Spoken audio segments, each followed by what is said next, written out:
요즘엔 아들이 전화를 받지 않습니다. 처음엔 바쁜 줄 알았지만 이젠 어떤 말로 시작해야 할지도 모르겠습니다. 사랑한다고 말했는데 그 사랑이 상처가 되었나 봅니다. 엄마는 다 너 잘 되라고 한 거야. 그 말이 얼마나 무거웠을까. 이제야 알겠습니다. 나는 아들을 미워한 게 아니라 멀어질까봐 그게 두려웠던 거예요. 이 이야기는 제가 40년 만에 깨달은 진짜 사랑의 기록입니다. 젊은 시절, 저는 늘 좋은 엄마가 되고 싶었습니다.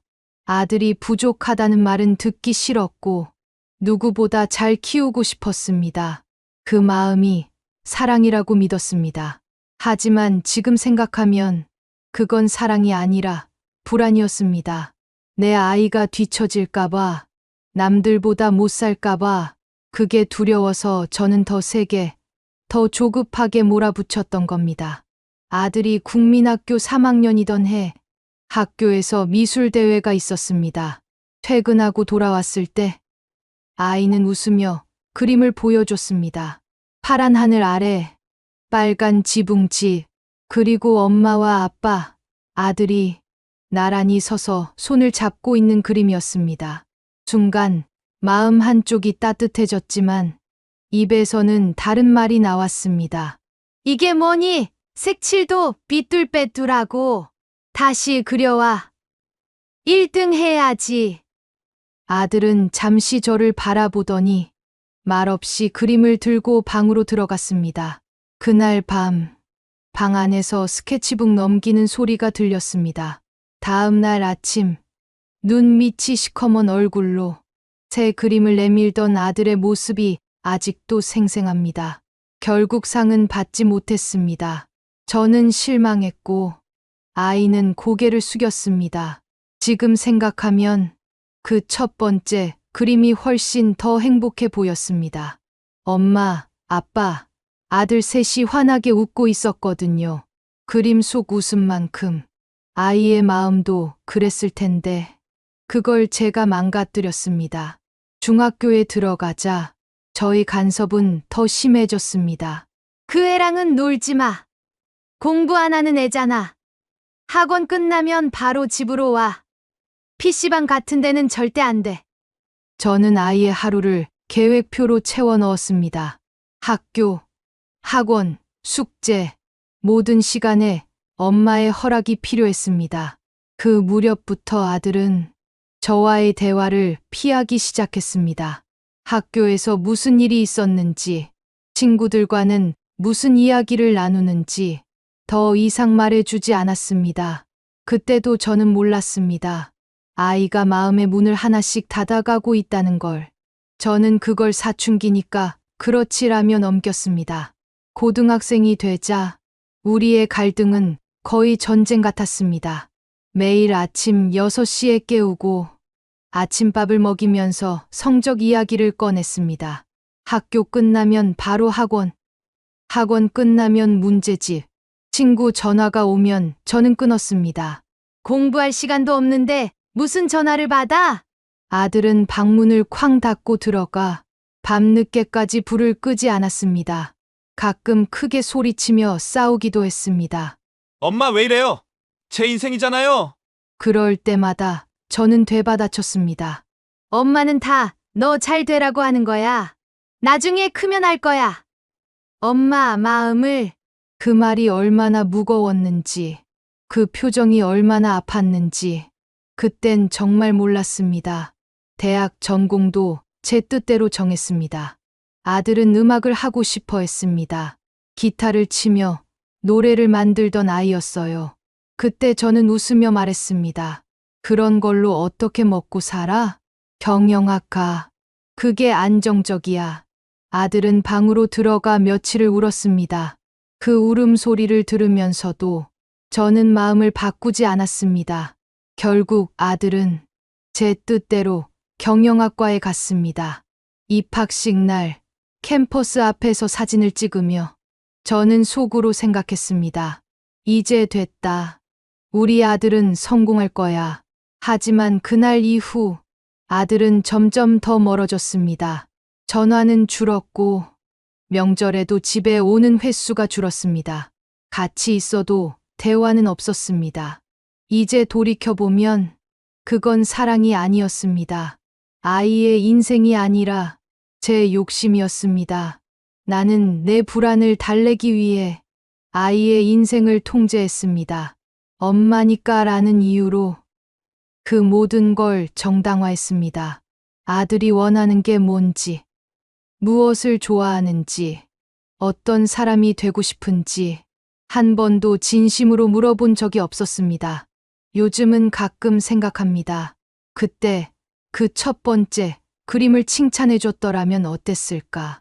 우와, 우리 아들 그림 참 예쁘다.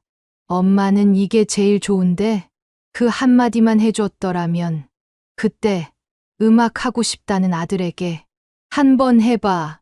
엄마가 응원할게. 라고 말했다면 어땠을까? 지금 우리 사이는 조금은 달라졌을까요? 엄마는 다 너 잘 되라고 하는 거야. 그 말이 얼마나 무거웠을까? 뒤늦게 그 표정이 떠오릅니다. 방문을 닫던 아이의 뒷모습이, 말없이 고개를 숙이던 모습이 이제야 또렷하게 보입니다. 너무 늦게 깨달았습니다. 사랑한다고 말했지만 그건 사랑이 아니었습니다. 통제였습니다. 그 시절 저는 엄마가 중심인 집이 당연하다고 생각했습니다. 남편은 일하느라 늘 늦었고 집안의 모든 결정은 제 몫이었습니다. 아들의 옷, 머리, 학원, 친구, 모든 걸 제가 정했습니다. 그게 사랑이었고 엄마의 역할이라 믿었습니다. 남편은 조용한 사람이었습니다.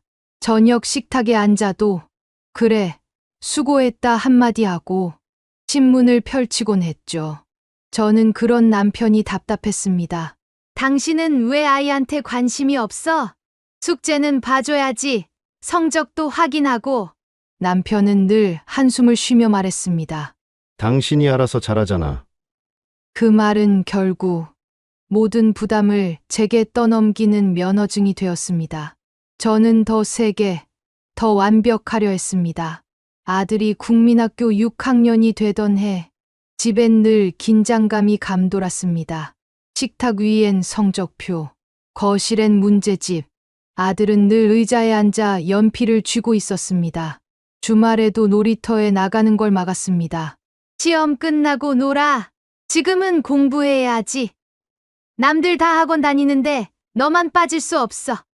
그때마다 아들은 말없이 고개를 끄덕였지만 눈빛이 점점 멀어졌습니다. 중학생이 되자 사춘기보다 먼저 찾아온 건 침묵이었습니다. 식탁에서도 차 안에서도 아들은 말이 거의 없었습니다. 학교 어땠어? 응, 친구는 잘 지내? 몰라요. 짧은 대답, 그리고 이어지는 정적. 저는 그걸 무시했습니다. 말을 안 하면 더 다그쳤죠. 대답 좀 해. 왜 자꾸 피하니? 그때마다 아들은 고개를 숙인 채 말했습니다. 그냥 좀 조용히 있으면 안 돼요? 그 한마디가 아직도 마음에 남아 있습니다. 저는 그 말을 듣고도 요즘 애들은 버릇이 없다고만 생각했습니다. 그게 상처라는 걸 그땐 정말 몰랐습니다. 남편은 가끔 제게 말했습니다. 당신이 너무 몰아붙이는 거 아니야? 애도 숨 좀 쉬게 해야지. 그러면 저는 맞받아쳤습니다. 내가 이렇게 애쓰는데 당신은 아무것도 안 하잖아. 그 대화는 늘 싸움으로 끝났고 결국 남편은 점점 더 말을 줄였습니다. 그 침묵 속에서 아이는 두려움을 배웠습니다. 누군가 화내기 전에 미리 눈치를 보는 법, 자기 의견을 말하기보다 조용히 고개를 숙이는 법, 그걸 가르친 건 학교도 친구도 아니었습니다. 바로 저였습니다. 어느 날 거실 한쪽에서 아들이 라디오를 듣고 있었습니다. 가수 지망생 인터뷰가 나오던 방송이었죠. 아들은 조용히 따라 부르고 있었습니다. 저는 무심코 말했습니다. 그딴 건 그만 들어. 지금은 노래할 때가 아니잖아. 그 말에 아들이 라디오를 껐습니다. 그리고 아무 말도 하지 않았습니다. 그때 느꼈습니다. 방 안 공기가 갑자기 식어버린 것처럼 집안 전체가 조용해졌다는 거요. 그 침묵이 그 아이의 마지막 저항이었는데 저는 그마저도 몰랐습니다. 사랑한다고 말했지만 그건 아이를 위해서가 아니었습니다. 나를 안심시키기 위한 말이었습니다. 엄마가 시키는 대로 하면 돼. 엄마는 너 믿어. 그 말 속엔 내가 아니라 내 방식대로 하라는 뜻이 숨어 있었습니다. 지금 생각하면 나는 아이의 세상을 믿지 않았습니다. 내 기준 밖의 모든 걸 틀렸다고 단정했습니다. 그때 아들이 방 문을 닫던 소리가 아직도 귀에 남아 있습니다. 툭 하고 닫히던 그 소리. 그게 엄마, 그만해요라는 말이었는데 나는 끝까지 듣지 못했습니다. 사랑이 아니라 통제였습니다. 그 사실을 깨닫기까지 참 오래 걸렸습니다. 아들이 대학에 들어간 뒤에도 저는 여전히 아들을 아이로 대했습니다. 등록금은 내가 내니까, 학원비는 내가 보태니까, 아직은 엄마 도움이 필요하다고 생각했습니다. 그런데 그게 문제였습니다. 기숙사에 들어가기 전날 짐을 정리하던 아들이 말했죠. 엄마, 이건 제가 할게요. 하지만 저는 끝까지 손을 놓지 않았습니다. 그래도 엄마가 해줘야 내가 편하지. 그날 저녁, 아들이 몰래 친구들과 저녁을 먹으러 나갔습니다. 저는 괜히 서운했습니다. 그래서 전화를 걸었죠. 너 어디야? 밥은 먹었니? 질문이 끝도 없이 이어졌습니다. 아들은 짧게 대답했습니다. 엄마, 나중에 전화할게요. 그 말 뒤에 전화가 끊겼습니다. 그때 느꼈습니다. 아, 내가 또 너무 간섭했구나. 하지만 그 깨달음은 잠깐뿐이었습니다. 한 달 뒤 중간고사 기간이라며 연락이 없자 저는 또 전화를 걸었습니다. 공부하느라 힘들지? 밤에는 라면 먹지 마, 속 버려. 그 말이 나오는 순간 아들이 한숨을 쉬며 말했습니다. 엄마, 저 이제 20살이에요. 그 한마디가 낯설게 들렸습니다. 20살. 그래, 이젠 어른이지. 하지만 제 입에서는 또 이런 말이 나왔습니다. 그래도 엄마는 걱정돼서 그러는 거야. 걱정이라는 말은 늘 그랬습니다. 내가 통제할 때마다 그걸 감싸주는 변명 같은 단어였죠. 아들은 점점 더 집에 오지 않았습니다. 명절에도 잠깐 들렀다가 식사 중에도 휴대폰을 보며 조용히 앉아 있었습니다. 그 침묵이 서운해서 저는 또 잔소리를 늘어놨습니다. 휴대폰 좀 내려놔. 가족끼리 밥 먹는데 무례하잖아. 그때 아들이 고개를 들더니 차분하게 말했습니다. 제가 아직도 어린애인 줄 아세요? 이제 그만 좀 하세요. 순간 심장이 덜컥 내려앉는 기분이었습니다.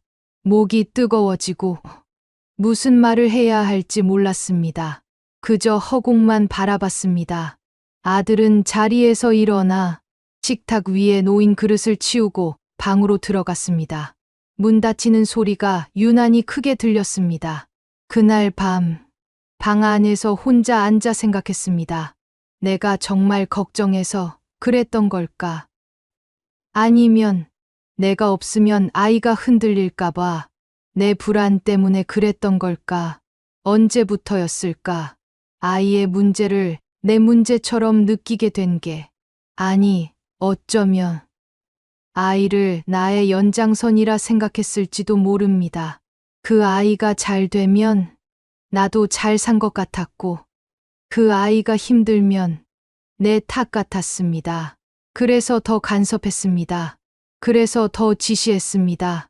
그렇게 하면 안 돼. 그건 위험해. 엄마 말 들어.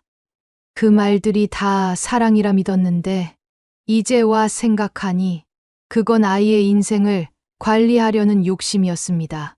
그날 밤 아들이 제게 한 그 한마디가 계속 머릿속을 맴돌았습니다. 제가 아직도 어린애인 줄 아세요?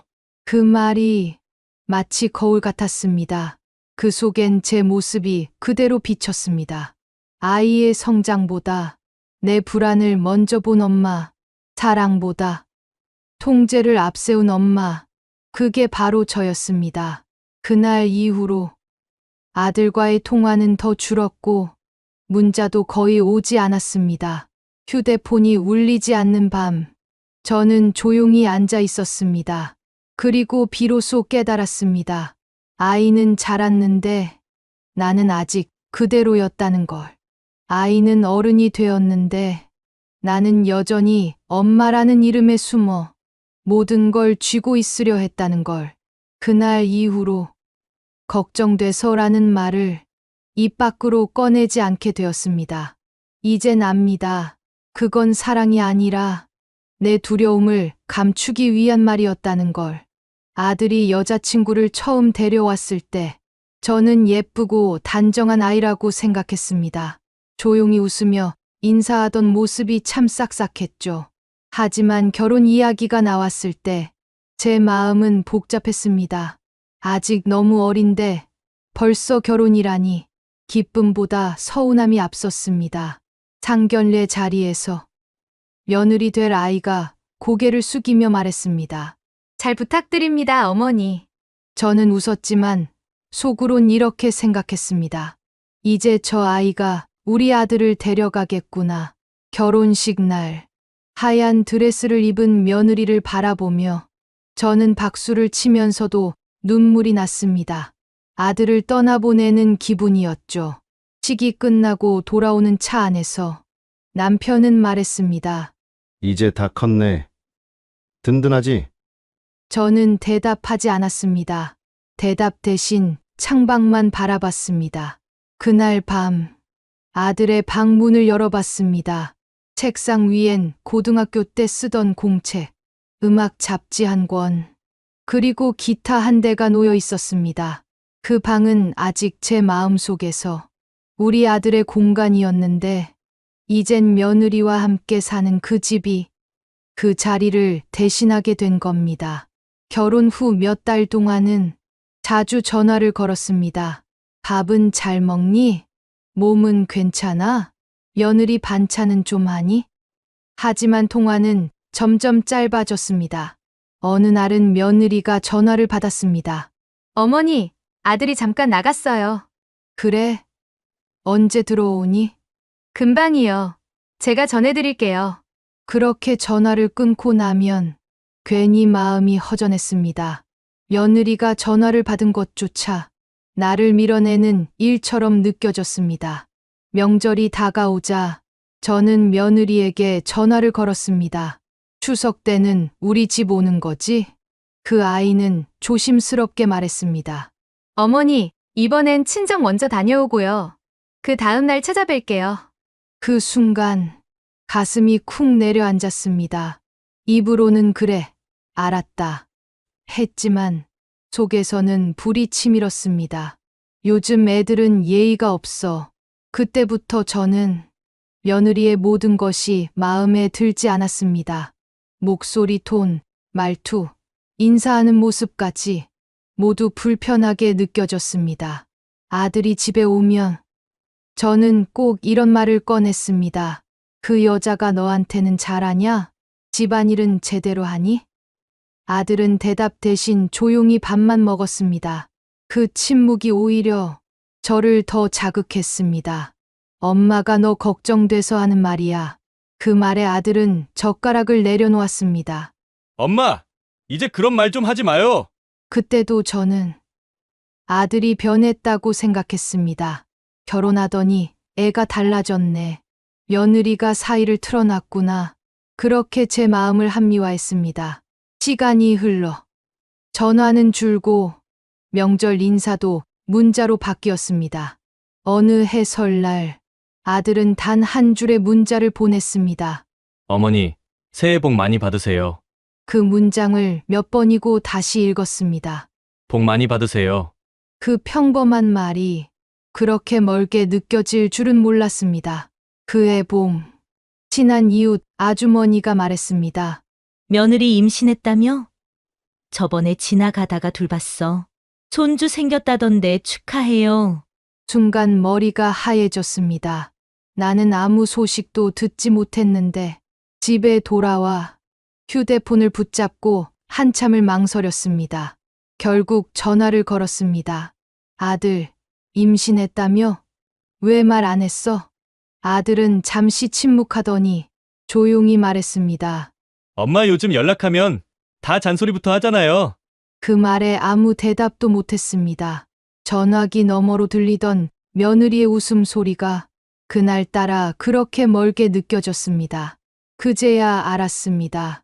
나는 며느리를 미워한 게 아니라 내 아들을 잃어버릴까봐 두려웠던 겁니다. 그 여자가 우리 아들을 빼앗았어. 그 말은 진심이 아니었습니다. 사실은 이렇게 말하고 싶었던 거죠. 아들아, 엄마는 내가 여전히 그리워. 하지만 그 마음을 사랑으로 표현하지 못해 결국 모든 게 상처가 되었습니다. 지금은 압니다. 며느리를 미워한 게 아니라 내가 놓지 못한 엄마로서의 자리를 미워했던 거란 걸. 사랑은 붙잡는 게 아니라 놓아주는 건데 그걸 깨닫기까지 참 오랜 시간이 걸렸습니다. 손주 돌잔치 소식을 들은 건 아들의 오랜 친구 엄마를 통해서였습니다. 며느리 돌잔치 했다며? 사진 봤는데 손주가 너무 예쁘더라. 그 말을 듣는 순간 귀가 멍해졌습니다. 돌잔치. 언제? 왜 나는 아무 소식도 못 들었을까? 집으로 돌아와 서랍 속에서 휴대폰을 꺼냈습니다.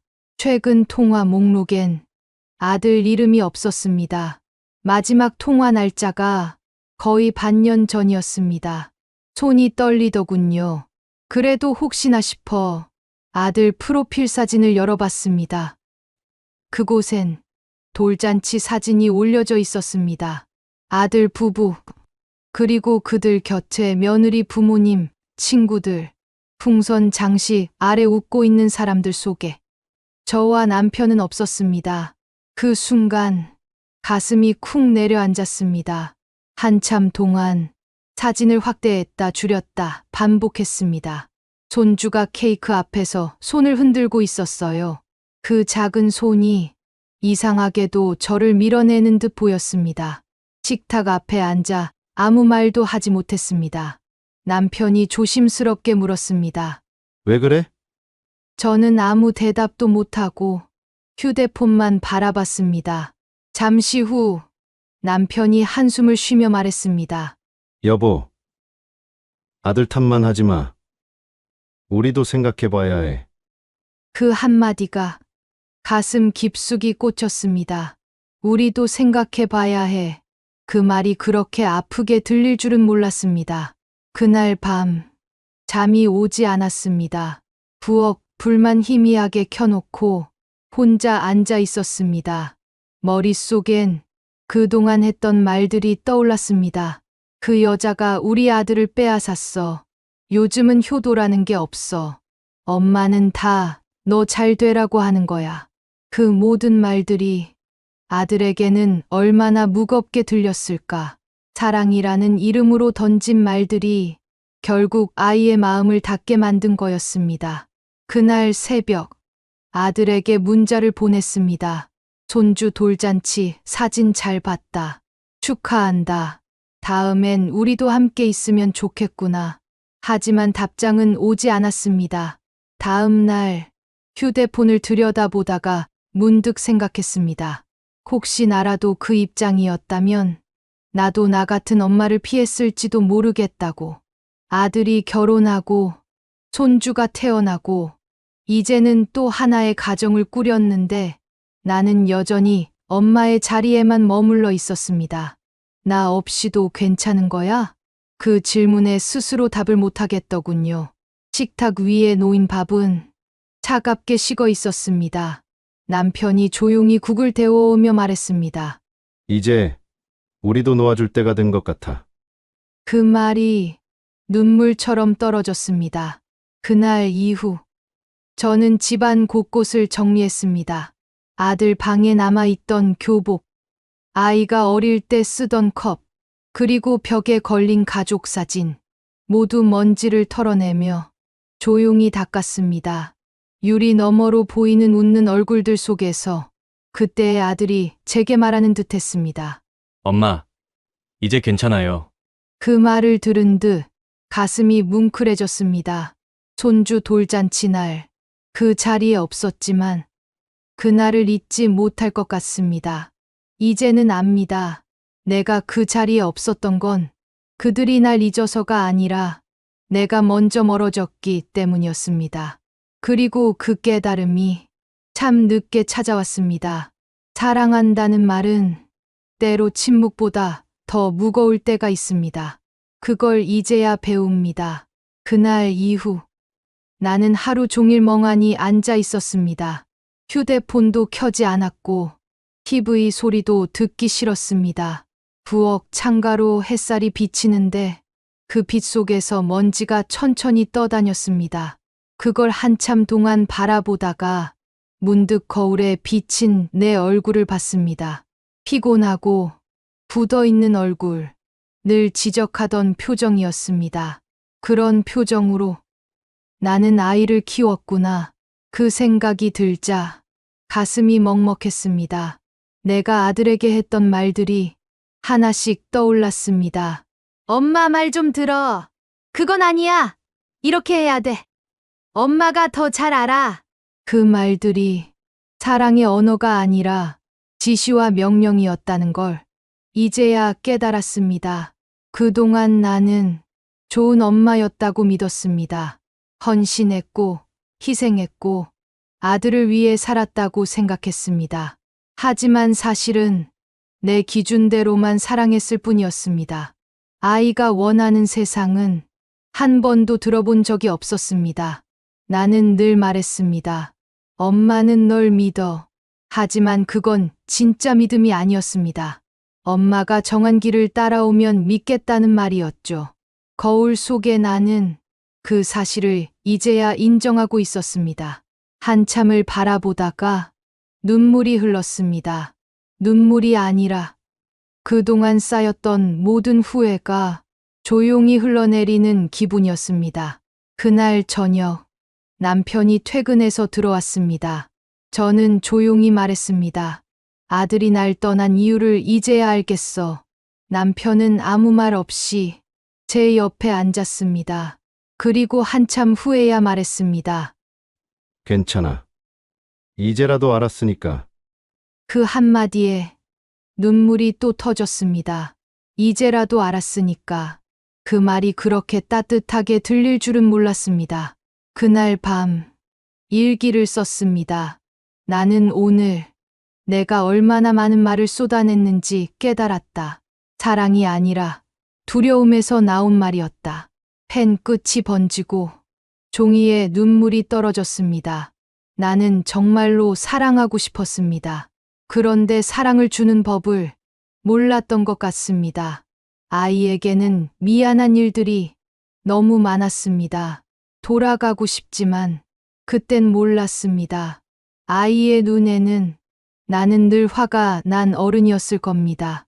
늘 옳은 척하고 늘 답을 알고 있는 사람처럼 굴던 엄마. 하지만 지금은 압니다. 그 모든 옳음이 아들에게는 두려움이었다는 걸 이제라도 인정합니다. 나는 틀렸습니다. 아이를 위한 인생이 아니라 엄마로서의 자존심을 지키느라 사랑을 잃었습니다. 그리고 그 사실을 이제야 똑바로 볼 수 있게 되었습니다. 거울 속에 주름진 얼굴이 이상하게 낯설지 않았습니다. 그 속에 젊은 날의 나, 그리고 상처받은 아들이 함께 서 있는 것 같았습니다. 나는 조용히 속삭였습니다. 엄마가 이제야 알아. 너를 사랑했지만 그 방법이 틀렸다는 걸. 그제서야 거울 속의 표정이 조금은 부드러워졌습니다. 내가 바뀌어야 세상이 조금 달라질지도 모른다는 생각이 그날 처음으로 들었습니다. 그날 이후 나는 매일 아들의 번호를 눌렀다, 지웠다를 반복했습니다. 통화 버튼을 누르기 전마다 가슴이 쿵쾅거렸습니다. 혹시 또 내가 상처 주는 말을 하진 않을까? 그 생각이 나를 멈추게 했습니다. 그러던 어느 날 책상 위에 놓인 편지지를 꺼냈습니다.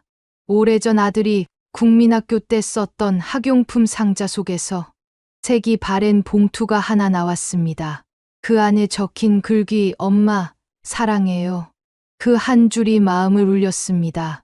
나는 펜을 들었습니다. 손이 떨렸습니다. 어디서부터 잘못됐을까? 어떻게 써야 할까? 수십 번을 망설이다가 천천히 첫 문장을 적었습니다. 아들아, 엄마는 늘 너를 사랑했단다. 하지만 방법이 틀렸던 것 같구나. 글자를 쓰면서 눈물이 번졌습니다. 글씨가 번져 몇 번이나 다시 썼습니다. 엄마는 내가 힘들다고 말할 때 그 마음을 들어주지 못했어. 늘 내가 부족하다고만 생각했단다. 정작 부족했던 건 엄마였어. 한 줄, 한 줄 쓸 때마다 가슴이 시렸습니다. 마치 오래된 상처를 직접 손으로 꿰매는 기분이었습니다.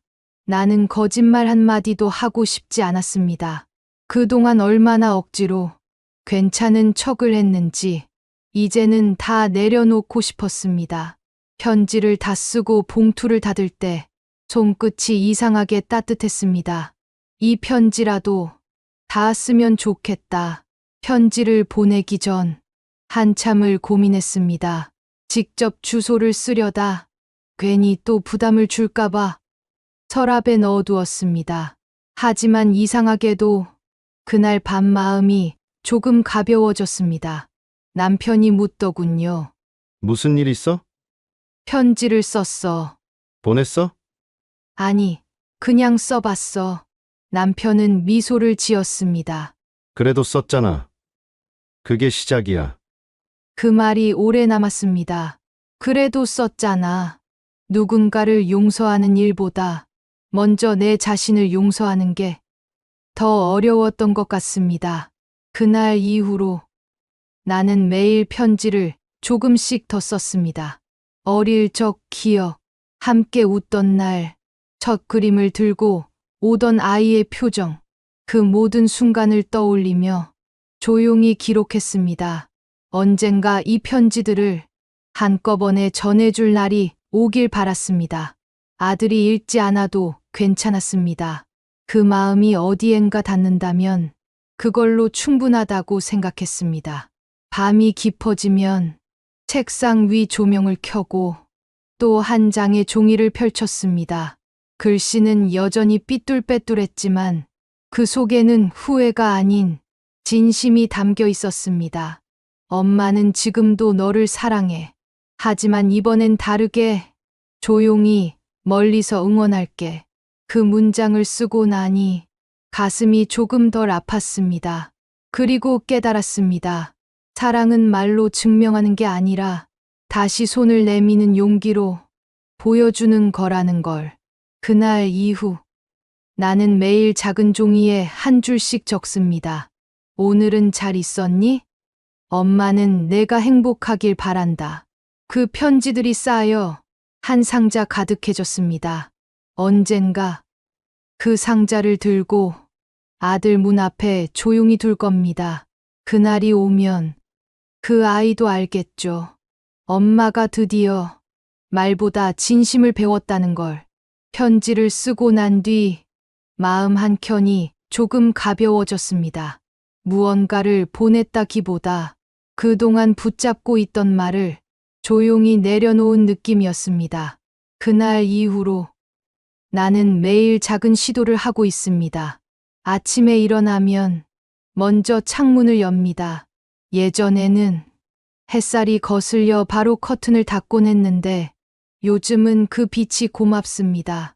휴대폰을 켜면 아들 이름이 저장된 연락처가 눈에 들어옵니다. 이젠 두렵지 않습니다. 그저 조용히 문자를 보냅니다.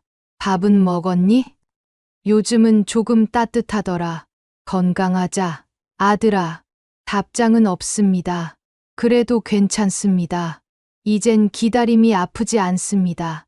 그저 하루에 한 번 그 아이를 향한 마음을 보내는 일로 하루가 시작됩니다. 남편은 그런 나를 보며 웃습니다. 오늘도 문자 보냈어? 응, 답은 왔어? 아니. 그래도 괜찮아. 남편은 고개를 끄덕였습니다. 그 대화 하나로도 충분했습니다. 점점 나는 알게 되었습니다. 사람의 마음은 크게 바꾸려 하면 더 멀어지고 작게 움직이면 천천히 가까워진다는 걸요. 그날 이후로 나는 집 앞 화단에 꽃을 심기 시작했습니다. 봄에는 펜지, 여름에는 봉선화, 가을엔 국화를 심었습니다. 꽃을 가꾸는 일은 마치 관계를 돌보는 일과 닮아 있었습니다. 물을 너무 주면 시들고 너무 외면해도 마릅니다. 딱 필요한 만큼만 매일 같은 시간에 조용히 들여다보는 것. 그게 요즘 내 하루의 루틴이 되었습니다. 어느 날 문자함의 숫자 1이 사라졌습니다. 엄마, 잘 지내요. 저도 잘 있어요. 단 한 줄이었지만 그 문장을 읽는데 오래 걸렸습니다. 눈물이 앞을 가렸거든요. 그날 밤 나는 오랜만에 웃었습니다. 소리 내지 않고 그저 조용히 미소 지었습니다. 그리고 마음속으로 말했습니다. 엄마가 변하고 있어. 천천히 기다릴게. 그날 이후 나는 매일 작게 변화를 만들고 있습니다. 아들과의 관계뿐 아니라 세상을 보는 눈도, 사람을 대하는 마음도. 완벽한 엄마는 되지 못했지만 이제야 진짜 사람이 되어가는 것 같습니다. 봄날의 저녁, 부엌 창가로 들어오는 햇살이 따뜻합니다. 꽃잎이 바람에 흔들리며 인사합니다. 그 모습을 바라보며 나는 조용히 미소 짓습니다. 오늘도 문자를 한 줄 보냈습니다. 사랑한다. 아들아, 이젠 답이 없어도 괜찮습니다. 그 한 줄이 내 하루를 충분히 빛나게 하니까요. 70세가 되어 생각해 봤습니다. 내 인생에서 가장 후회되는 건 무엇이었을까? 돈도, 명예도, 건강도 떠오르지 않았습니다. 그보다 더 깊은 곳에서 한 가지가 계속 마음에 남았습니다. 그건 세월이 지나고 나서야 깨달은 너무 늦은 후회였습니다. 저는 1955년생입니다. 올해로 70을 맞았죠. 젊었을 때 저는 정말 열심히 살았습니다. 아니, 열심히 일했습니다. 1980년 25에 결혼했습니다. 그 다음에 첫 아이가 태어났고요. 그때만 해도 이 나라는 정말 가난했습니다. 가족을 먹여 살려야 한다. 그게 가장의 첫 번째 의무였죠. 그래서 저는 새벽같이 집을 나서 밤늦게 돌아왔습니다. 회사에서 일 끝나면 또 회식이 있었고 주말에도 상사나 거래처와 술자리가 있었습니다. 그게 당연한 시대였으니까요. 집에 전화가 걸려와도 여보, 오늘 회식이야. 늦을 거야. 그 말이 일상이었습니다. 2차, 3차는 기본이었고 새벽 2, 3시에 비틀거리며 들어오는 날도 많았습니다. 아내는 늘 혼자였습니다. 아이들 밥 먹이고 숙제 봐주고 재우고 저는 그저 월급 봉투를 갖다 주는 사람이었죠. 1990년대 초반이었습니다. 딸아이가 국민학교 5학년 때였을 겁니다. 학예회에서 백설공주 역을 맡았다며 좋아했죠. 아빠, 이거 봐. 초대장이야. 꼭 와야 돼. 하지만 그날 저는 중요한 거래처와 약속이 있었습니다. 미안하다. 아빠가 다음엔 꼭 갈게. 딸아이의 눈에서 빛이 사라지는 게 보였습니다. 하지만 저는 그냥 출근해버렸습니다. 일이 더 중요했으니까요. 아니, 일이 더 중요하다고 믿었으니까요. 그 후로 딸은 더 이상 저를 초대하지 않았습니다. 중학교 졸업식도 고등학교 입학식도 아이는 엄마랑 둘이서 다녀왔습니다. 아빠는 어차피 바쁘잖아. 그 말이 습관처럼 나왔습니다. 1997년 IMF가 터졌습니다. 회사에서 구조조정이 시작됐고 저는 살아남기 위해 더 미친 듯이 일했습니다. 술자리는 더 잦아졌고 집에 있는 시간은 더 줄어들었습니다. 그때 아들은 고등학교 2학년이었습니다. 입시 스트레스로 힘들어하던 아이에게 저는 이렇게 말했습니다. 공부 열심히 해. 아빠처럼 고생하지 말고. 하지만 정작 아이가 무슨 고민을 하는지, 무슨 꿈을 꾸는지 저는 전혀 몰랐습니다. 물어본 적도 없었으니까요. 2003년이었나요? 아들이 군대를 제대하고 돌아왔습니다. 23세 청년이 되어서 말이죠. 제대 후 첫 저녁 아들이 조심스럽게 물었습니다. 아빠, 오늘 우리 둘이서 소주 한잔 할까요? 군대 이야기도 하고 앞으로 이야기도 좀 하고 싶어요. 그런데 저는 그때도 오늘 부장님이랑 약속이 있어서 다음에 하자. 삐삐가 울렸고 저는 서둘러 집을 나섰습니다. 그게 마지막 기회였습니다. 아들은 그 후로 한 번도 그런 제안을 하지 않았으니까요. 세월이 흘러 이제 제 자식들은 40이 넘었습니다. 각자 가정을 꾸리고 아이를 낳고 바쁘게 살아가고 있죠. 딸은 서울에서 회사를 다니고 아들은 분당에서 자영업을 합니다. 명절이나 생일 때 가끔 만납니다. 손주들도 데리고 오죠. 하지만 대화가 없습니다. 아버지, 건강은 어때요? 뭐 그럭저럭. 식사는 잘 하세요? 그래. 그게 전부입니다. 30분쯤 앉아 있다가 아이들은 일어섭니다. 아버지, 저희 먼저 갈게요. 애들 학원 보내야 해서. 그래. 조심히 가거라. 그렇게 또 헤어집니다.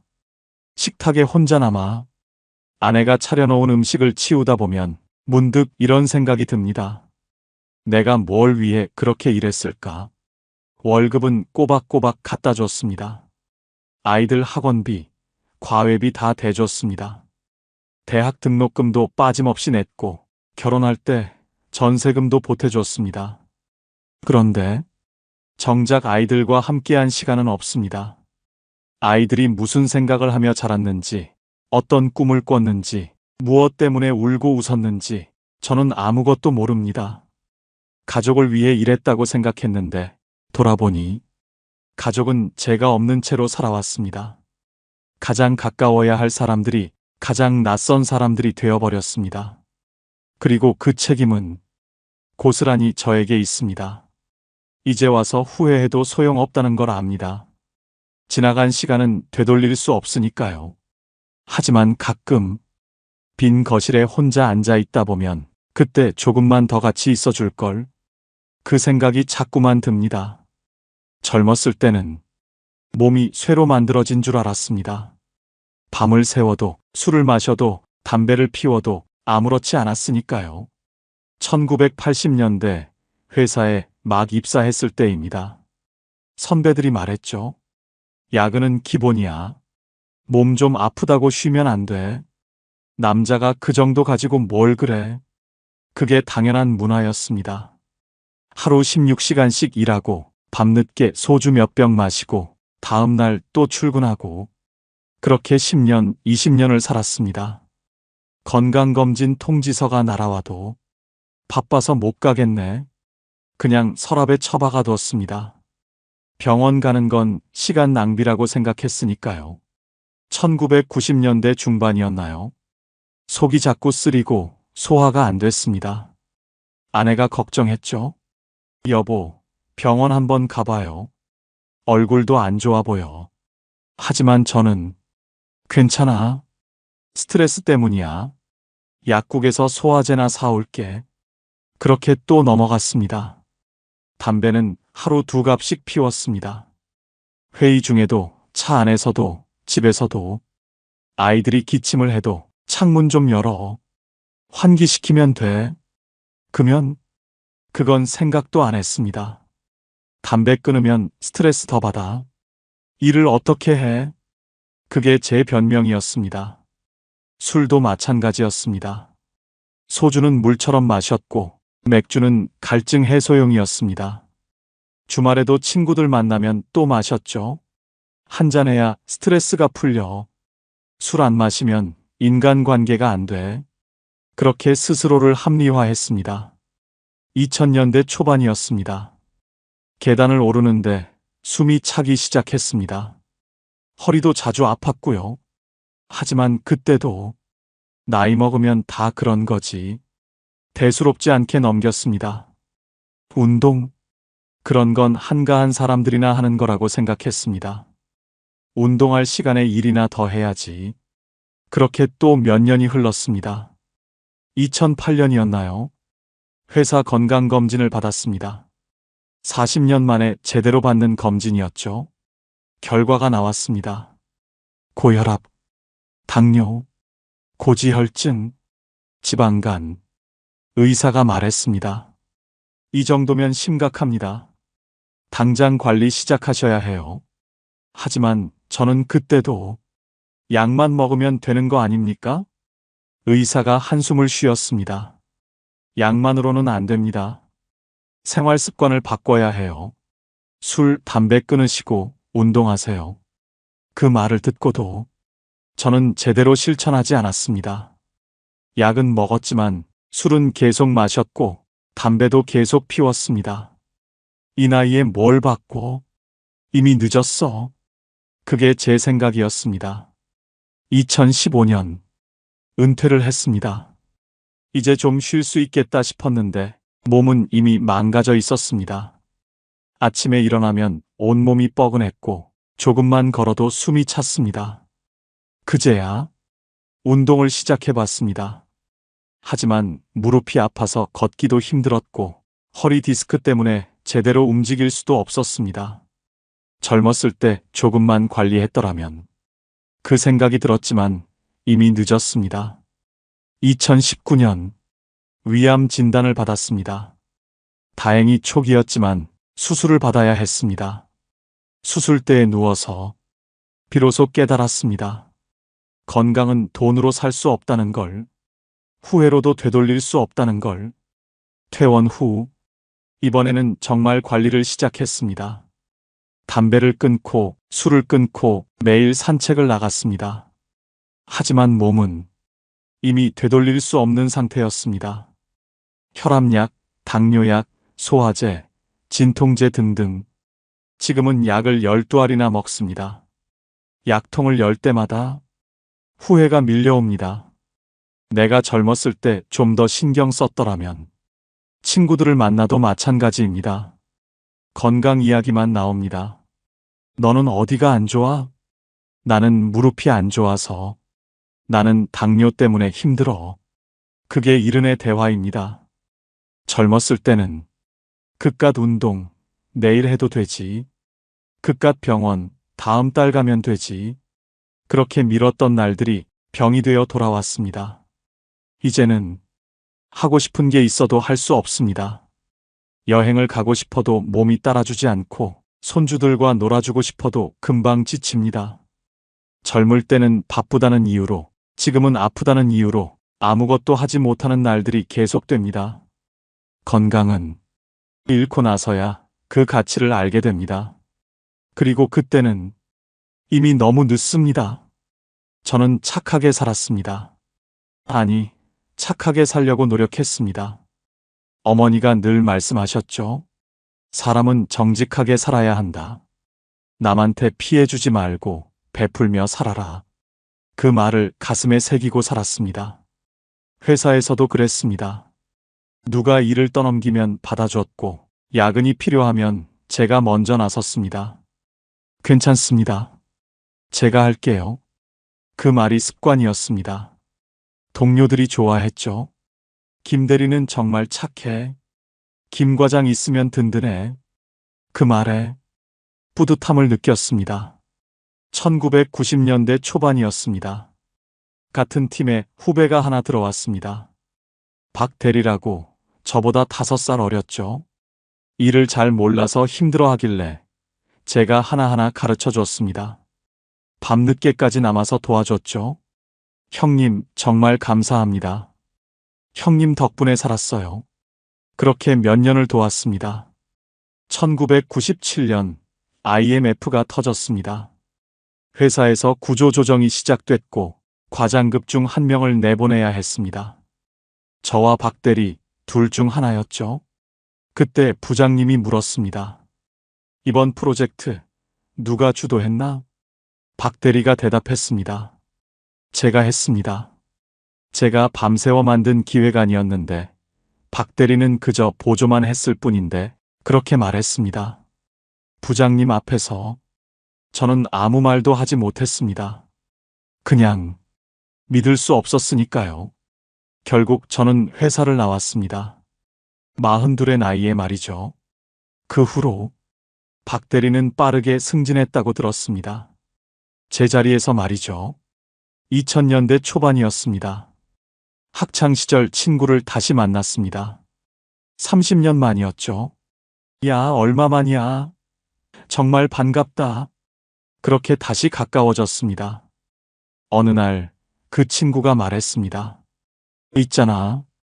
내가 사업을 하나 시작하려는데 보증을 좀 서줄 수 있어? 은행에서 대출 받으려면 보증인이 필요하대. 금방 갚을 거야. 걱정 마. 저는 고민했습니다. 보증은 함부로 서는 게 아니라는 걸 알았으니까요. 하지만 친구가 말했습니다. 우리 사이에 그런 거 따져? 30년 친구잖아. 그 말에 서류에 도장을 찍었습니다. 6개월 후 그 친구는 연락이 끊겼습니다. 전화를 해도 받지 않고 집에 찾아가도 이사를 갔더군요. 그러던 어느 날 은행에서 연락이 왔습니다. 보증인이시죠?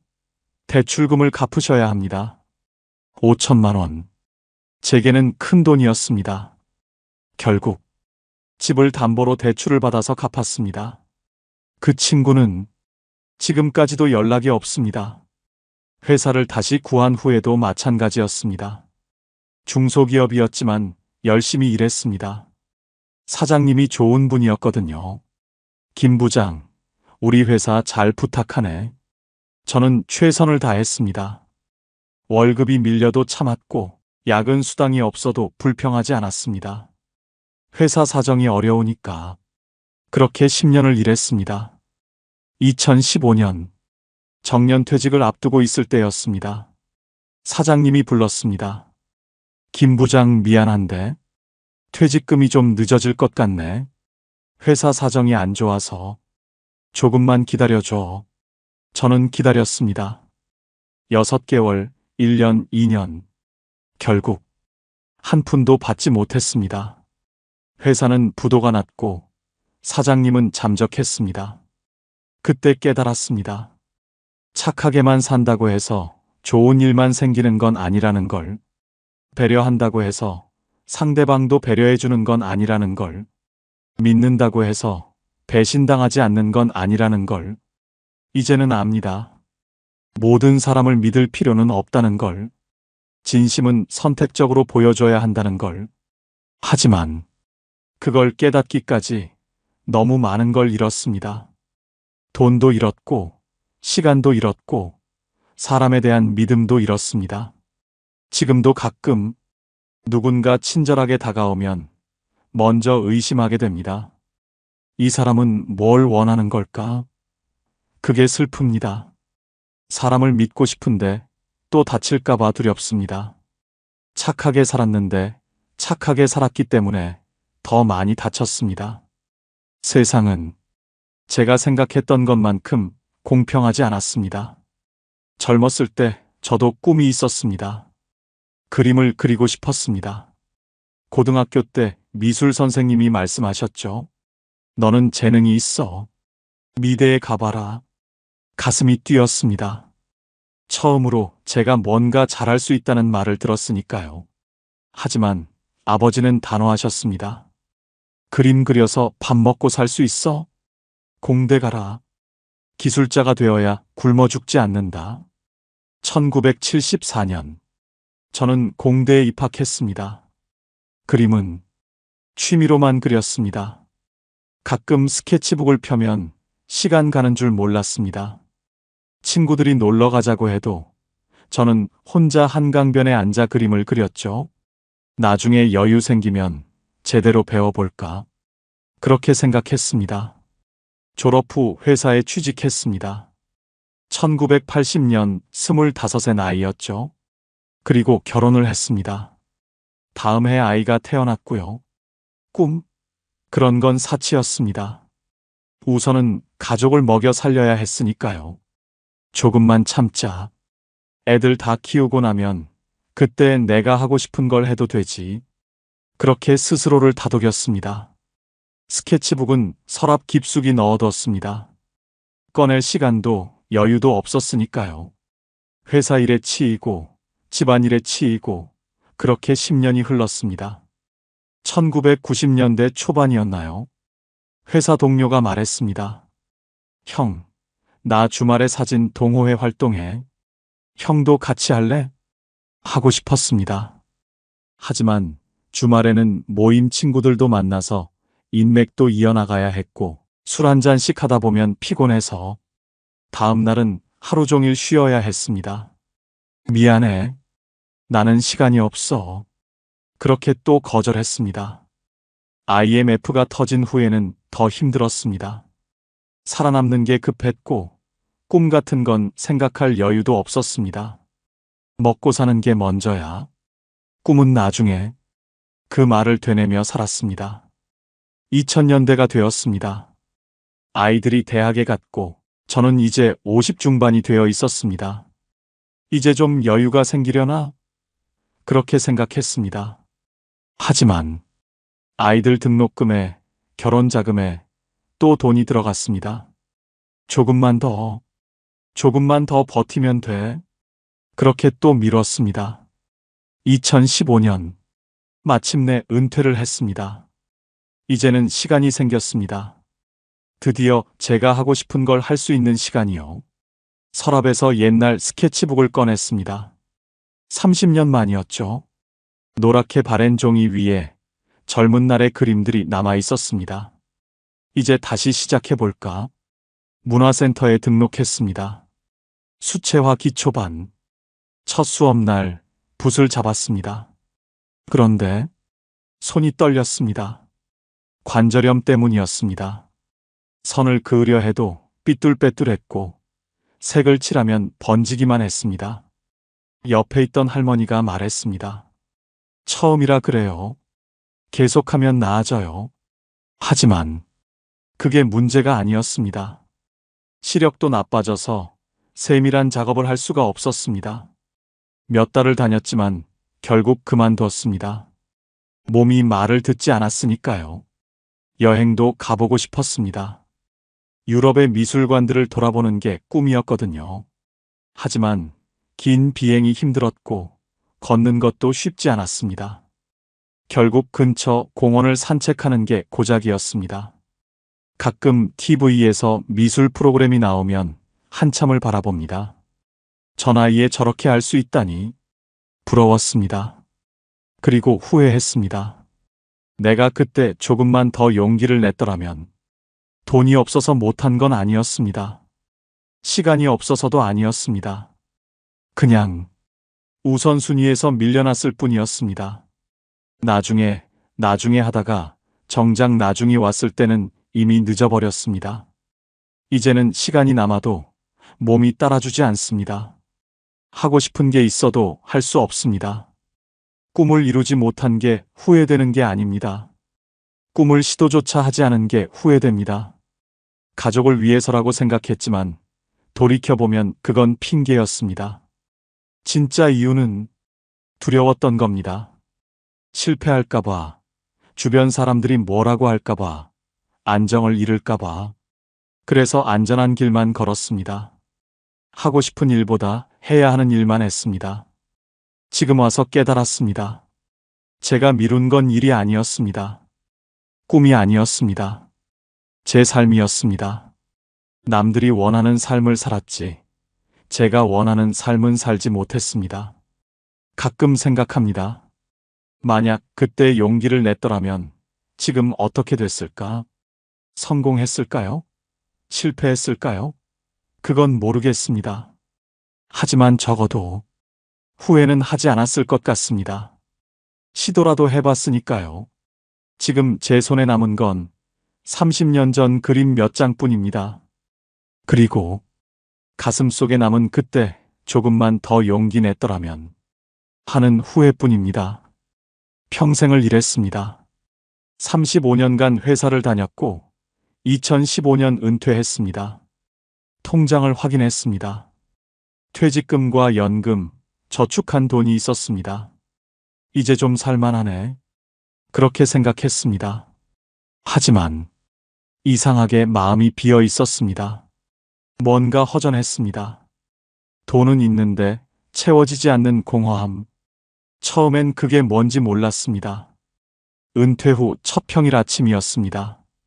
알람이 울리지 않았습니다. 일어날 필요가 없었으니까요. 아침 9시에 눈을 떴습니다. 집은 조용했습니다. 오늘은 뭘 하지? 막막했습니다. TV를 켰습니다. 재미없었습니다. 껐습니다. 신문을 봤습니다. 별로 읽을 게 없었습니다. 시계를 봤습니다. 아직 10시였습니다. 하루가 너무 길었습니다. 친구들에게 전화를 했습니다. 이번 주말에 한잔 할까? 그래, 좋지. 친구들은 나왔습니다. 소주를 마시며 이런저런 이야기를 나눴습니다. 회사 이야기, 정치 이야기, 건강 이야기. 하지만 뭔가 허전했습니다. 우리는 평생 술자리에서만 만났습니다. 주말마다 술을 마셨습니다. 그런데 정작 서로에 대해 아는 게 없었습니다. 이 친구가 무슨 꿈을 가졌는지, 무엇을 좋아하는지, 어떤 고민이 있는지, 그런 이야기는 한 번도 나눠본 적이 없었습니다. 그냥 술 마시는 친구들이었을 뿐입니다. 집에 돌아와서 생각했습니다. 이제 술만 마실 순 없는데, 그럼 뭘 하지? 취미가 없었습니다. 평생을 일만 했고, 주말엔 술만 마셨으니까요. 등산? 해본 적 없습니다. 낚시? 관심 없었습니다. 운동? 몸이 안 따라줬습니다. 독서? 집중이 안 됐습니다. 아무것도 할 줄 아는 게 없었습니다. 아내에게 물었습니다. 우리 어디 갈까? 아내가 말했습니다. 여보, 나는 오늘 모임 있어요. 수요일마다 친구들 만나잖아요. 아, 그랬지. 까먹고 있었습니다. 아내는 아내대로 바쁜 삶을 살고 있었습니다. 요가도 다니고, 친구들도 만나고, 봉사활동도 하고, 저만 혼자였습니다. 문득 깨달았습니다. 제가 평생 일과 술자리만 하느라 다른 걸 만들어 놓지 않았다는 걸. 취미도 없고, 혼자 즐길 거리도 없고, 할 줄 아는 것도 없었습니다. 일 말고는 아무것도 없었습니다. 그리고 그 일마저 이제는 없었습니다. 아이들에게 전화를 했습니다. 이번 주말에 밥 먹을까? 아버지, 미안해요. 이번 주는 애들 학원 보내야 해서. 그래, 알았다. 전화를 끊었습니다. 예전에 제가 아이들에게 했던 말과 똑같았습니다. 아빠, 지금 바빠. 나중에. 그렇게 미뤘던 그 시간들이 이제는 제게 그대로 돌아온 겁니다. 은행 앱을 열어봤습니다. 잔고를 확인했습니다. 돈은 있는데 쓸 곳이 없었습니다. 아니, 정확히는 함께 쓸 시간이 없었습니다. 여행을 가볼까 생각했습니다. 여행사에 가서 상품을 알아봤습니다. 유럽 15일, 미국 10일. 이거 좋네. 예약할까? 그런데 제 몸이 말을 듣지 않았습니다. 무릎도 아프고 허리 디스크도 있고 오래 걷는 게 힘들었습니다. 비행기에 10시간 이상 앉아 있는 것도 자신이 없었습니다. 친구들에게 물어봤습니다. 하지만 다들 형편이 안 됐습니다. 건강 문제가 있거나 집안일이 있거나 경제적으로 부담스럽거나 결국 여행은 가지 못했습니다. 돈은 있는데 건강도 체력도 시간도 맞지 않았습니다. 젊었을 때 생각했습니다. 돈만 있으면 뭐든 할 수 있어. 은퇴하면 실컷 놀 거야. 하지만 틀렸습니다.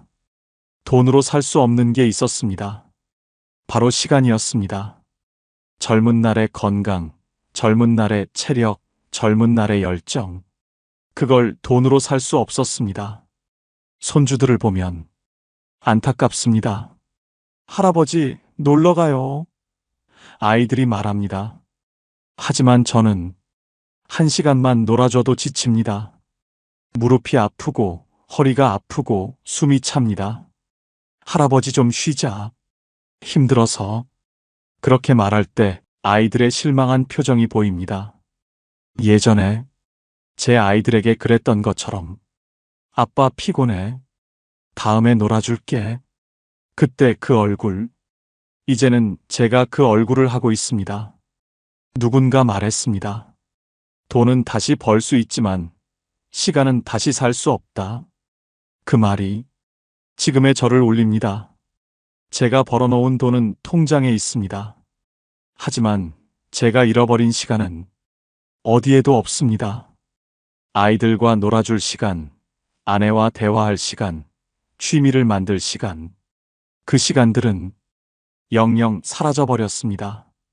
가끔 계산해 봅니다. 35년 동안 회사를 다녔습니다. 하루 평균 12시간씩 일했습니다. 주말엔 친구들과 술을 마셨습니다. 그 시간에 뭘 할 수 있었을까요? 아이들과 매일 대화할 수 있었고, 아내와 산책할 수 있었고, 취미를 만들어 전문가가 될 수도 있었습니다. 하지만 저는 그 시간을 전부 일과 술자리에 썼습니다. 돈을 위해서, 인간관계를 위해서. 그런데 그 시간들이 지나가고 나니 아무것도 남지 않았습니다. 돈만 남았습니다. 공허함과 함께 이제는 압니다. 인생에서 가장 값진 건 돈이 아니라 시간이라는 걸. 그리고 그 시간은 지금 이 순간에만 존재한다는 걸. 나중에는 없습니다. 언젠가도 없습니다. 지금 하지 않으면 영원히 못하는 겁니다. 통장 잔고를 보며 생각합니다. 이 돈으로 시간을 살 수 있다면 전부 다 쓰겠다. 하지만 그럴 수 없습니다. 흘러간 시간은 돌아오지 않으니까요. 그게 제가 깨달은 가장 큰 진실입니다. 젊었을 때는 행복이 멀리 있는 줄 알았습니다. 큰 집, 좋은 차, 높은 연봉. 그런 걸 이뤄야 행복할 줄 알았습니다. 그래서 평생을 달렸습니다. 더 많이 벌기 위해, 더 높이 올라가기 위해. 이것만 이루면 행복할 거야. 그렇게 믿으며 살았습니다. 하지만 이상했습니다. 월급이 올라도, 직급이 올라가도, 집이 넓어져도 행복하다는 느낌은 들지 않았습니다. 아직 부족한가? 그렇게 생각하며 또 달렸습니다. 은퇴하고 나서야 깨달았습니다. 행복은 제가 생각했던 곳에 없었습니다. 어느 날 저녁이었습니다. 아내가 저녁을 차려놓고 기다리고 있었습니다. 된장찌개, 김치, 계란말이. 평범한 반찬들이었습니다. 별거 없네. 뭐 먹고 싶은 거 있어? 아내가 물었습니다. 아니, 이거면 충분해. 밥을 한 숟가락 떠먹었습니다. 그 순간 문득 생각이 들었습니다. 이게 행복이구나. 따뜻한 밥 한 끼, 맞은편에 앉아있는 아내, 조용한 저녁 시간. 이게 제가 평생 찾던 행복이었습니다. 예전엔 이런 순간들이 당연했습니다. 밥이야 매일 먹는 건데 뭐. 그렇게 생각했습니다. 급하게 밥을 먹고 TV를 보거나 신문을 보거나 바로 방에 들어가거나 식탁에서의 시간을 소중하게 여긴 적이 없었습니다. 지난주였습니다. 딸아이가 아이들을 데리고 놀러 왔습니다. 손주 둘이 거실에서 뛰어놀았습니다. 시끄러웠습니다. 할아버지, 같이 놀아요. 손주가 제 손을 잡아 끌었습니다. 30분쯤 놀아주고 나니 지쳤습니다. 하지만 행복했습니다. 아이들이 웃는 소리, 딸아이가 차를 내오며 웃는 얼굴, 아내가 손주들에게 과자를 챙겨주는 모습. 이런 게 행복이구나. 그렇게 생각했습니다. 예전에는 이런 시간이 불편했습니다. 시끄럽네. 좀 조용히 못해? 짜증을 냈습니다. 아빠 피곤해. 조용히 해라. 아이들을 쫓아냈습니다. 그때 그 시간들이 얼마나 소중했는지 이제야 압니다. 며칠 전엔 학교 동창한테 전화가 왔습니다. 야, 오랜만이다. 이번 주 토요일에 만나자. 커피숍에서 만났습니다. 이 시간을 이야기했습니다. 학창시절 이야기, 요즘 사는 이야기, 건강 이야기, 별것 아닌 이야기들이었습니다. 하지만 헤어질 때 마음이 따뜻했습니다. 이것도 행복이구나. 친구와의 안부 전화 한 통, 커피 한 잔, 웃으며 나누는 대화, 이런 평범한 것들이 행복이었습니다. 예전에는 이런 시간이 아까웠습니다.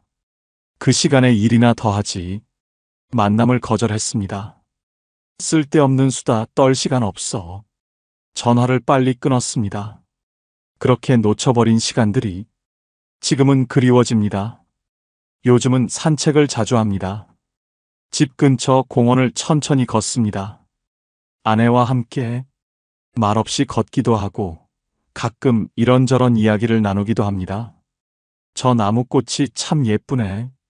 응, 그러게. 그냥 걷습니다. 천천히. 그게 좋습니다. 행복합니다. 예전에는 걷는 것도 빨리빨리였습니다. 왜 이렇게 느려? 아내를 재촉했습니다. 주변을 볼 여유도 없이 그냥 목적지까지 빨리 가는 게 중요했습니다. 지금 생각하면 참 아까운 시간들이었습니다. 행복은 멀리 있지 않았습니다. 큰 것에 있지도 않았습니다. 따뜻한 밥 한 끼, 가족의 웃음소리, 친구의 안부 전화, 아내와의 산책, 손주들의 제잘거림. 이 모든 게 행복이었는데 그땐 당연한 줄만 알았습니다. 이런 거야 언제든 할 수 있지. 그렇게 생각했습니다. 하지만 아니었습니다. 건강할 때만 할 수 있는 것들이었고, 사람이 곁에 있을 때만 누릴 수 있는 것들이었고, 시간이 있을 때만 가능한 것들이었습니다. 그리고 그 시간은 생각보다 짧았습니다. 지금은 압니다. 행복은 무언가를 이뤘을 때 오는 게 아니라는 걸. 행복은 이미 제 곁에 있었다는 걸. 그냥 제가 못 봤을 뿐이라는 걸. 이제야 보입니다. 아침에 눈을 뜰 수 있다는 것. 밥을 먹을 수 있다는 것. 걸을 수 있다는 것. 사랑하는 사람이 곁에 있다는 것. 이 모든 게 행복이었습니다. 평범한 하루하루가 가장 빛나던 날들이었습니다. 그때는 몰랐지만 이제는 압니다. 행복은 특별한 순간에만 있는 게 아니라 평범한 일상 속에 있었다는 걸. 그리고 그 일상을 제가 너무 가볍게 여겼다는 걸. 지금이라도 늦지 않았다고 생각합니다. 오늘의 밥 한 끼를 감사히 여기고, 오늘의 산책을 즐기고, 오늘 만나는 사람에게 웃어주고, 그렇게 남은 시간을 살려고 합니다. 하지만 가끔 생각합니다. 진작 깨달았더라면 좋았을 텐데, 그랬더라면 더 많은 행복을 누릴 수 있었을 텐데, 70살이 되어 돌아보니 후회가 참 많았습니다. 가족에게 미안하고, 건강을 가볍게 본 것도 후회되고, 사람을 너무 믿었던 것도, 꿈을 미룬 것도, 말하지 못한 것도 모두 아쉽습니다. 인생은 짧지만 후회는 길다고 하더군요. 정말 그렇습니다. 지나간 시간은 돌아오지 않고 했던 선택은 되돌릴 수 없습니다. 하지만 한 가지 깨달은 게 있습니다. 아직 늦지 않았다는 것입니다. 제게도 아직 시간이 남아 있습니다. 많지는 않지만 그래도 있습니다. 그리고 그 시간을 다르게 살 수 있습니다. 요즘 저는 조금씩 바뀌고 있습니다. 아내에게 고맙다고 말합니다. 어색하지만 말합니다. 아이들에게 전화를 합니다. 사랑한다고 말합니다. 손주들이 오면 아프지만 함께 놀아줍니다. 친구들에게 먼저 연락합니다. 보고 싶다고 말합니다. 늦었지만 지금이라도 하는 게 낫다고 생각합니다. 지난주에 딸아이한테 말했습니다. 그때 학예회 못 간 거 미안했다. 아빠가 정말 미안하다. 딸아이가 놀란 얼굴로 저를 봤습니다. 아버지, 그거 기억하세요? 응, 계속 마음에 걸렸어. 너한테 미안했어. 딸아이가 울었습니다. 그리고 말했습니다. 괜찮아요, 아버지. 이제 괜찮아요. 그 말을 듣고 저도 울었습니다. 한마디의 말이 이렇게 큰 힘이 있는지 몰랐습니다. 아들한테도 말했습니다. 제대하고 술 한잔 하자던 거 아빠가 거절했지. 미안하다. 아들이 웃으며 말했습니다. 아버지, 이번 주말에 우리 둘이 한잔 할까요? 그래, 꼭 하자. 이번엔 약속을 지킬 겁니다. 여러분께도 말하고 싶습니다. 지금 이 글을 보시는 분들께 저처럼 후회하지 마십시오. 오늘, 지금 이 순간을 소중히 여기십시오. 가족이 곁에 있다면 안아주십시오. 친구가 생각난다면 전화하십시오. 하고 싶은 말이 있다면 지금 하십시오. 고마워요. 사랑해요. 미안해요. 그 한마디가 당신의 남은 삶을 바꿔줄 겁니다. 건강할 때 운동하십시오. 건강은 돈으로 살 수 없습니다. 시간이 있을 때 꿈을 이루십시오. 나중에는 오지 않습니다. 평범한 일상을 소중히 여기십시오. 그게 바로 행복입니다. 인생은 생각보다 짧습니다. 나중에라고 미루다 보면 어느새 끝이 보입니다. 저처럼 이른이 되어서야 깨닫지 마십시오. 지금 이 순간부터 시작하십시오. 후회 없는 삶은 없습니다. 저도 압니다. 하지만 후회를 줄일 수는 있습니다. 오늘 한 사람에게 진심을 전하고 오늘 한 가지 소중한 것을 지키고 오늘 하루를 감사히 살아가는 것. 그게 후회를 줄이는 방법입니다. 저는 앞으로 남은 시간을 다르게 살 겁니다. 후회를 되새기며 사는 게 아니라 지금을 소중히 여기며 살 겁니다. 늦었지만 지금이라도 시작하겠습니다. 그러셨으면 좋겠습니다. 오늘 저녁 집에 가시면 가족에게 말해 보십시오. 고마워. 사랑해. 그 한마디가 당신의 인생을 바꿔줄 겁니다. 그리고 훗날 저처럼 이른이 되었을 때 후회가 아닌 감사로 과거를 돌아볼 수 있을 겁니다. 아직 늦지 않았습니다. 지금 이 순간부터 시작하십시오. 여러분의 남은 인생이 후회가 아닌 행복으로 가득하길 바랍니다. 긴 이야기 들어주셔서 고맙습니다.